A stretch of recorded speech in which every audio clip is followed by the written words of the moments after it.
All right, so we can take this off for now. Okay. So I just want to go over this lab and how it works. So I've got some supplies here, a big container. So pulling out some of those supplies. I've got some test tubes here, so I'm going to get a couple test tubes.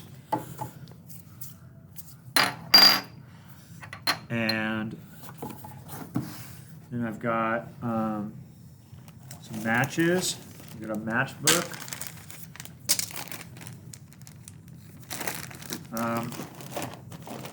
Got these stoppers for the test tubes.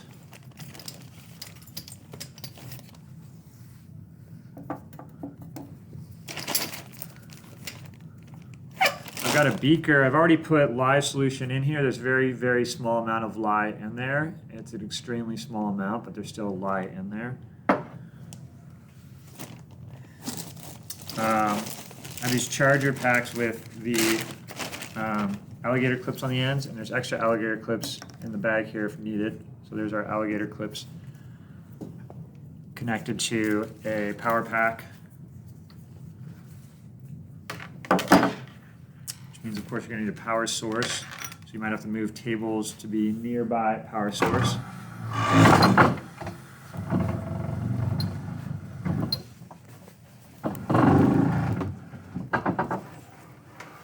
Okay. And then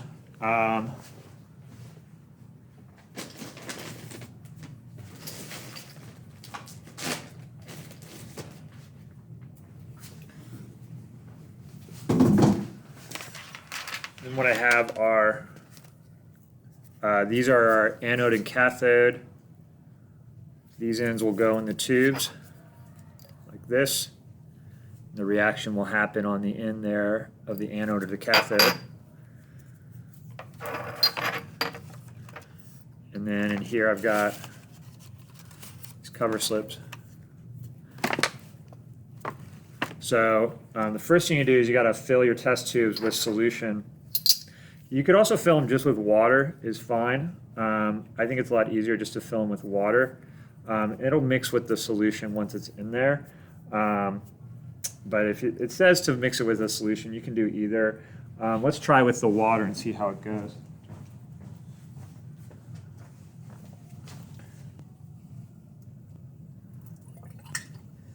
So I want to fill my test tube all the way up, and then really as high as I can go, almost to where it's hanging over the top of the test tube, right up to the lip of the test tube. And then I take cover slips and I slide those across the top as best I can without there being a bubble. And if a bubble forms, I can try and do that while adding water into it, and I should be able to get it to where there's absolutely no bubble on top with the test tube slid over the top.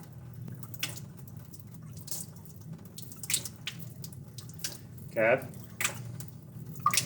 So I've just done that there. There's my cover slips. I can see there's no bubbles there.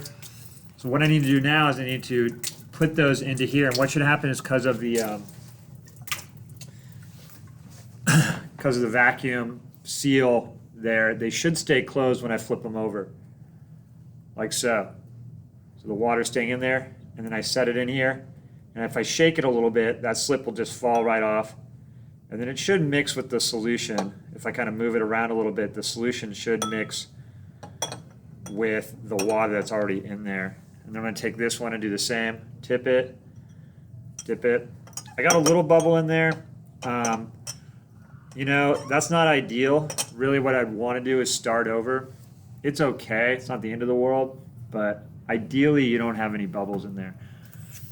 Then what I need to do is I need to go ahead and take my anode and cathode, and I want to put those underneath, and while keeping everything underneath, I want to put the test tubes over the end of my anode and cathode so they're inside each test tube. Then what I do is I go ahead and connect these, or plug it in first. I'm going to plug it in, and then I'm going to connect them to the other ends of the anode and the cathode. And what I should start to see immediately is some fizzing. And so let's see if we can see that here. I might have to move my test tubes a little bit in order to make sure that the anode and cathode is fully inside of the test tube and no bubbles are getting out as best possible. And really what you should start to notice pretty immediately is that one of the anodes and one of the ends, one of the test tubes is going to have more bubbles than the other. H2O, so 2 H's for every oxygen, so your H2 should be your hydrogen on that side where you're getting more bubbles forming, because there's 2 H's for every O that forms, okay? That's how they came up with that ratio of H2O, because there's twice the hydrogen occurring as there was oxygen in the reaction. At least that would make sense to me. I think that's how they figured it out. So what you do is you do that, and then really you let that sit for a bit. So it might be good to have another activity for the students to do during that time period. They could be working on notes for something, kind of working on another idea, maybe an online thing with one of the FET activities, but they're really going to let that sit for a while and fill up. Some students will find that it'll fill up by the end of the period. Before the end of the period, it'll totally fill up. Other students might find that they need to wait until they might have to like finish partway through the period before it completely fills.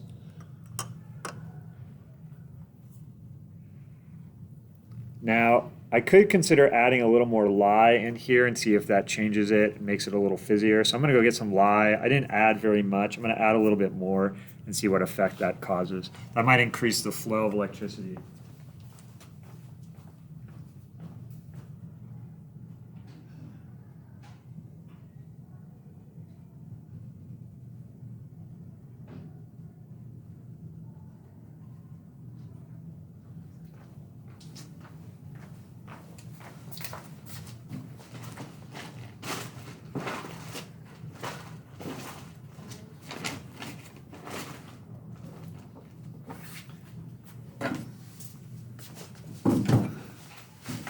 Here's our lye.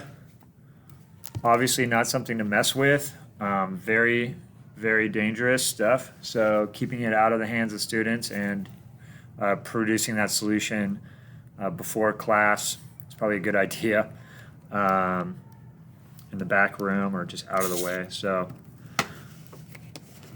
go ahead and see if we add a bit of lye, a bit more lye to the bottom there in that solution.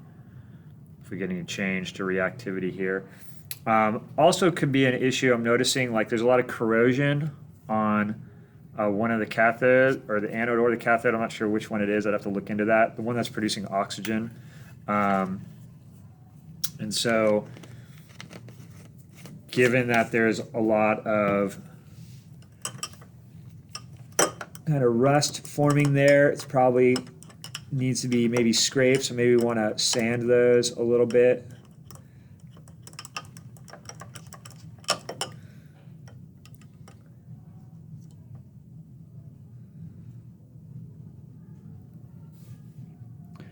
See if we get a better reaction. That seems to be kicking it up a notch. So what's building here is pure hydrogen. What's building in here is oxygen. And yeah, we just let that hang for a bit. I'll pause and we'll come back to this when it's further along. Back for a second here. So what I did was I actually switched out the old anode and cathodes for new ones that looked less corroded. Now, in the process, I kind of mixed.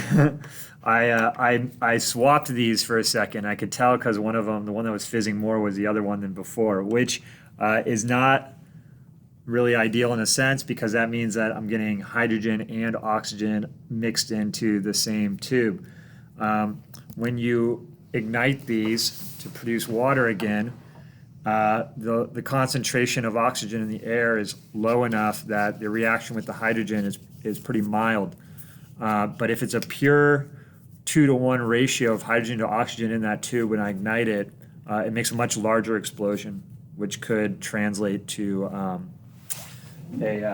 sorry, I just got a little bit of lye water on my hand, so I got to rinse that off, which could, just be a lot louder, break the beaker, something like that. So not something you want to do unexpectedly, if at all. Kind of depends on what your comfort level is.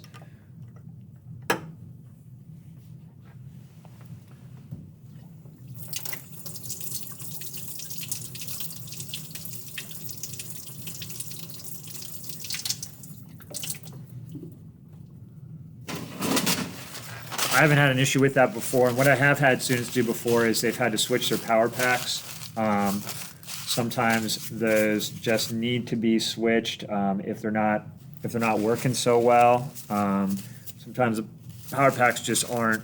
They're old. They're no longer functioning properly, and so if you're noticing no fizzies or no bubbles, it might be a matter of kind of looking into changing the power pack. So I can already see I've got about double the amount of this gas versus this gas. And you can really definitely see they're cranking out a lot more on one side versus the other. I'm going to pause it again. We'll come back when we're further along, see where we're at. All right, so I'm running out of time here. And so I want to take a look at where we're at.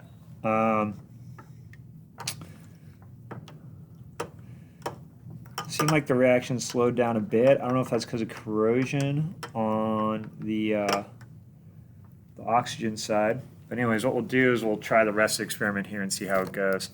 So what I'm going to do is disconnect my clips and unplug. And then what I'm going to do is I'm going to remove the anode cathode and kind of tap it so water gets back into the solution, try to keep it from getting on the desk, and then I'm going to put this in a sink for now. We might have maybe a disposal jar for people to put, like a beaker for people to put their things that they're taking out of the water in before they bring it to the sink to rinse it. Would probably be a good idea. So now the goal is to put our stopper on here and try not to get any air mixed in there as well. So I'm going to go ahead and stopper this one. Okay, and then I can remove that, and then I can rinse that off. So I've trapped my oxygen in there.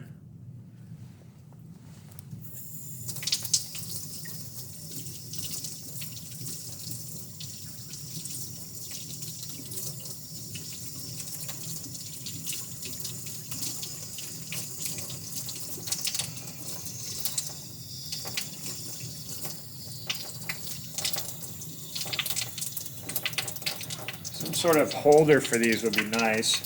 I mean, they should stay upright, but if we had another jar that we could put these in, might be good. Because I don't want the solution spilling out. Let's see. I think of a place to put this. I'm going to go get a beaker to put it in.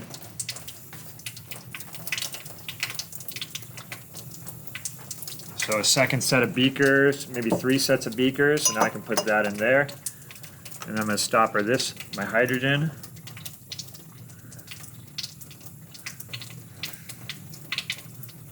Okay, remove that.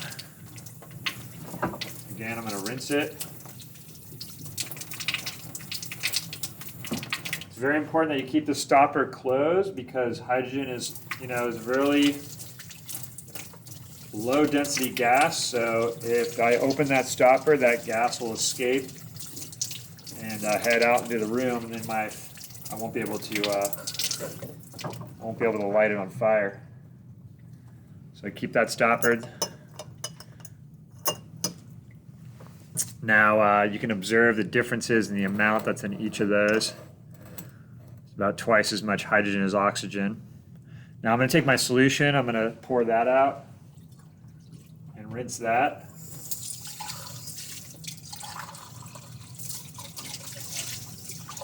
and get that well rinsed.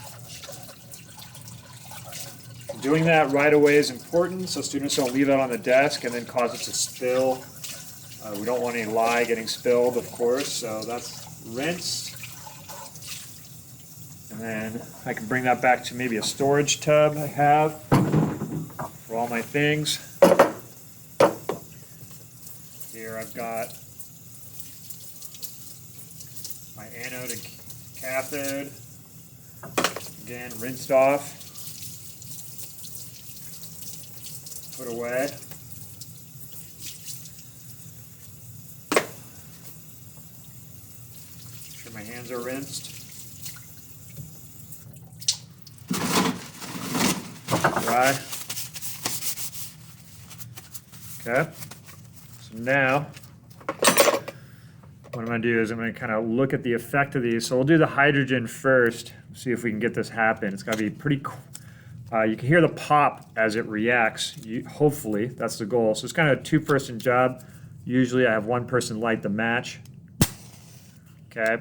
And the other person takes and the second I open this, that hydrogen is going to come out. So I'm going to open it and see if we can get it to ignite. Put that on pretty strong. Okay, there we go. There it was. So you heard it. There was a little flame. Now what I can do is I can put this out. And what's good for the oxygen is I light a splint. We got some splints here. So what I'll do is I'll light this splint.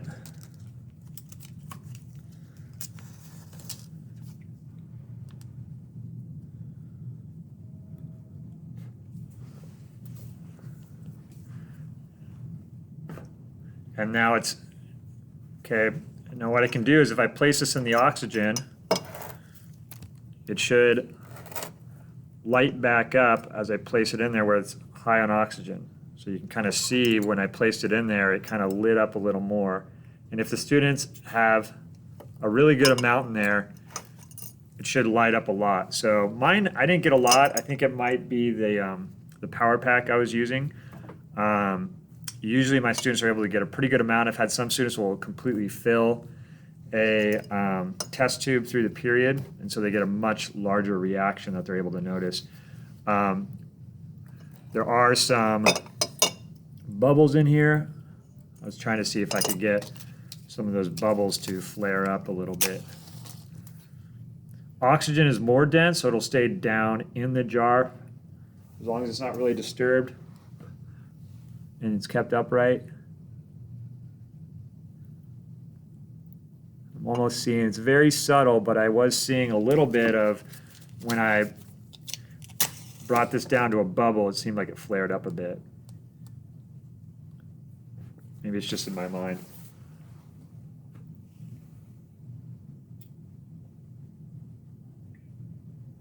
Maybe if I popped the bubbles with something else,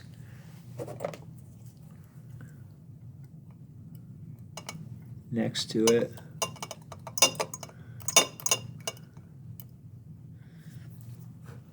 Anyways, that's the lab. Kind of anticlimactic there with the oxygen. Sometimes I get the oxygen, really I put that splint in there and it'll flare up, like relight and ignite in the presence of pure oxygen. So oxygen is a oxidizer. So the name, it encourages burning. If there's a reaction already occurring, it's like, so if there's already the burning of the wood in the presence of oxygen, oxygen is necessary for that, but oxygen is not explosive, really, inflammable the same way that nitrogen is. So then the rest just gets cleaned up. These get poured out, rinsed out, and that's it. Electrolysis.